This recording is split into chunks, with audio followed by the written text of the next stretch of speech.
Quantos países existem? Essa parece uma pergunta fácil. Só pegar o mapa e começar a contar. 1, 2, 3, 4, 5, 6, 7... Só que aí, uma hora, você vai chegar em alguns problemas. Como, por exemplo, aqui. Para alguns, tem 2 países. Para outros, tem somente um, que é esse aqui. Ou esse. Depende de quem você perguntar. Também tem esse outro problema aqui. Outro aqui, aqui, ali, etc. Então, o número de países que existe no mundo depende de quem te está dando o mapa para contar. Alguns podem falar 193, outros 195, ou também 197, e por aí vai. Mas, o que faz um país ser um país? O Brasil é um? Veja até o final e bora descobrir. Alô, alô, YouTube! Talvez quem possa nos ajudar a saber quantos países existem seja uma grande organização internacional, tipo as Olimpíadas. De acordo com eles, tem 106 nações. Então tá, problema resolvido. Bem, não exatamente. Algumas dessas nações incluem o Porto Rico, que é um território dos Estados Unidos, não um país. Também tem a Palestina, que para muitos pode ser um país, para outros não. Tem Taiwan, que tem outro nome por causa da China, Hong Kong também participa, e vários outros lugares que não são países independentes, mas foram contados nas Olimpíadas. Então por aqui não dá muito certo não. Vamos ver outra grande organização internacional, as Nações Unidas. Eles devem saber a resposta. De acordo com eles, existem 193 estados membros da ONU. Então tá, aí está a nossa resposta. Só que talvez ainda não. Por quê? Bem, a ONU parece mais um clubinho com seus membros do que uma lista de todos os lugares que são ou deveriam ser um país. O Vaticano, por exemplo, ele é um país, tecnicamente, mas não é um membro oficial da ONU. Ele tem um status especial de observador. Tipo, eles podem participar do debate lá, pode dar discurso, até assinar alguns tipos de tratados, mas eles não podem fazer tudo. O Estado da Palestina também é outro membro observador, assim como a União Europeia, que não é um país, e sim uma junção de países. Apesar de muitas vezes eles parecerem bastante como um país só. E lá na ONU eles têm até condições especiais. Além disso, também tem muitos lugares pelo mundo que parecem muito ser um país, mais do que o Vaticano, mas eles não são membros da ONU, nem mesmo observadores. Kosovo é um exemplo. Eles solicitaram fazer parte desse clube, mas não conseguiram. A China e a Rússia vetaram essa solicitação, falando que eles apenas são uma região rebelde da Sérvia. Fora esses 5 bambambãs da ONU, 55% de todos os membros dessa organização apoiaram a adesão de Kosovo. Mais detalhes de como funciona a ONU nesse outro vídeo aqui que eu coloquei na descrição. Aproveita e já se inscreve para não perder vídeos como esse. Então a gente tem o Vaticano, que é basicamente uma quadra só, participa mais ou menos do clube da ONU, mas nem parece um país. E temos Kosovo, que age muito como um país, só que não é considerado.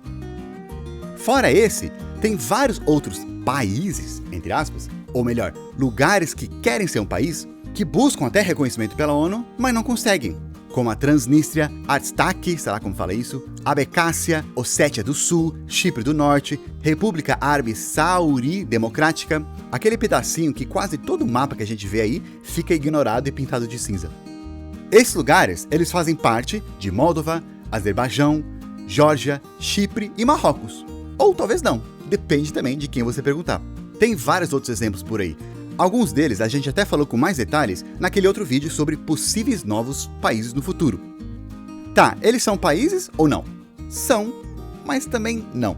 Alguns é difícil ver uma fronteira clara, que você atravessa e pensa, pronto, cheguei nesse país. Mas muitos deles têm seu próprio governo, leis, instituições, idioma e alguns até passaporte, apesar de ser um pouco inútil se você quiser viajar por aí em alguns países. O interessante é que todos esses lugares, hoje, eles podem não ser considerados como países pela maioria do mundo. Mas esse também era o caso de muitos outros países hoje que queriam independência no passado, como por exemplo os Estados Unidos e a Índia, quando eles se rebelaram contra o Império Britânico. Em um momento, eles eram apenas considerados como um território desse império que tinha rebeldes brigando por lá.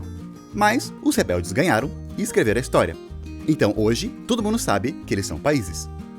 Na Guerra Civil dos Estados Unidos, algo parecido aconteceu. Uns rebeldes lá quiseram ficar independente, mas o norte não deixou, e dessa vez os rebeldes perderam, continuando então ser considerados para sempre como rebeldes, não um novo país.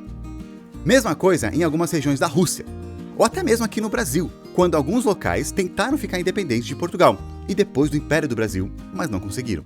O Uruguai conseguiu e hoje é um país. Então somente o tempo irá dizer se esses lugares vão ser um dia como as colônias dos Estados Unidos ou o Sul rebelde. Então já dá para ver que não existe uma definição clara e aceita pelo mundo inteiro sobre o que é um país. Mas tem algumas características que a gente pode marcar aqui para ver se ele parece mais como um país ou não. Elas são território, nação, soberania, legitimidade e burocracia. Primeiro é território. Esse parece mais óbvio. É um pedaço de terra marcado com uma fronteira que um país controla. Sem esse pedaço de terra, não tem como ter um país. Para algumas pessoas, isso nem sempre é tão claro. Tipo, tem aquele cara que declarou o retorno do Império Russo, mas ele estava sem território. O Putin jamais ia deixar ele pegar alguma coisa da Rússia. Então, por anos, ele viajou e tentou criar esse império em algum lugar, talvez alguma ilha, até que ele finalmente conseguiu negociar com um país para criar ilhas artificiais perto da costa e futuramente restaurar o velho Império Russo, bem longe da Rússia. Os judeus na Europa, por muitos anos, eles eram uma nação sem território, então eles não tinham um país. Eles tinham sua identidade, cultura e muitas vezes até seu idioma, mas estavam espalhados por todos os lados, muitas vezes sendo perseguidos e expulsos, fazendo eles migrarem toda hora. Até que depois da Segunda Guerra Mundial, com a ajuda dos vitoriosos, eles declararam o Estado de Israel, nesse pedaço de terra, fazendo eles terem um território, apesar de controvérsias. A segunda característica é nação. Isso é um grupo de pessoas que acreditam compartilhar um senso de pertencimento. O que é isso? Bem, eles basicamente se identificam com uma ou outras coisas, seja porque eles têm o mesmo idioma, história, cultura, tradições, algum desses ou talvez até mais. Hoje, é mais comum vermos um país com várias nações diferentes dentro. Um exemplo pode ser o Brasil mesmo. Todo mundo aqui é brasileiro, mas tem pessoas que são descendentes de imigrantes, de escravos, de índios, tem sotaques diferentes, culturas e até histórias locais diferentes. Daria para cada estado ser o seu país e ficar parecido com o resto da América Latina, que são vários países menores que falam espanhol, ao invés de um grandão. Para muitos especialistas, os únicos países que podem ser considerados Estado-nação, ou seja, é um país que todo mundo é a mesma nação, é o Japão e as Coreias. Mas até eles têm mudado bastante nas últimas décadas, com mais pessoas de fora entrando lá. Talvez menos a Coreia do Norte, já que é muito difícil entrar e mais ainda de sair. Terceira característica é soberania. Somente ter o território e uma ou mais nações parece suficiente para você poder ter o seu país. Mas na verdade não, tem que ter soberania, que é o mais difícil. Soberania é quando um país consegue defender o seu território tanto de forças de fora quanto de dentro também.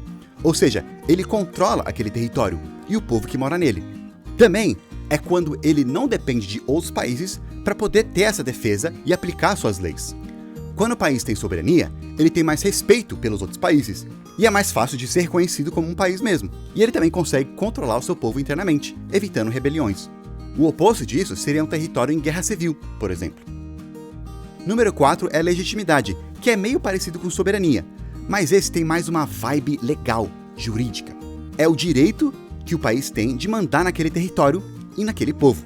Esse direito, ele vale nada só ter no papel, mas ele tem que ser reconhecido tanto por outros países quanto por pessoas dentro do seu território também. Se não é reconhecido, então tem menos legitimidade.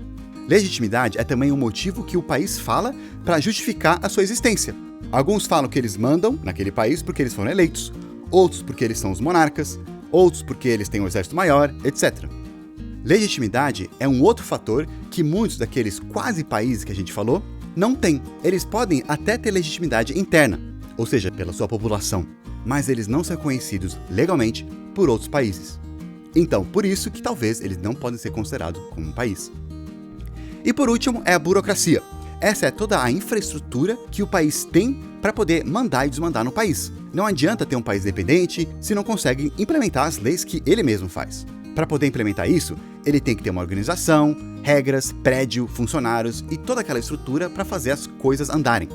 Tem um pessoal que vai escrever as leis, tem um pessoal que vai interpretar, tem um pessoal que vai fazer elas serem cumpridas, punir quem não cumpre e fazer o governo funcionar. Então tá, essas são as 5 principais características que um país tem. Talvez tenha mais coisas, mas essas são as 5 mais importantes.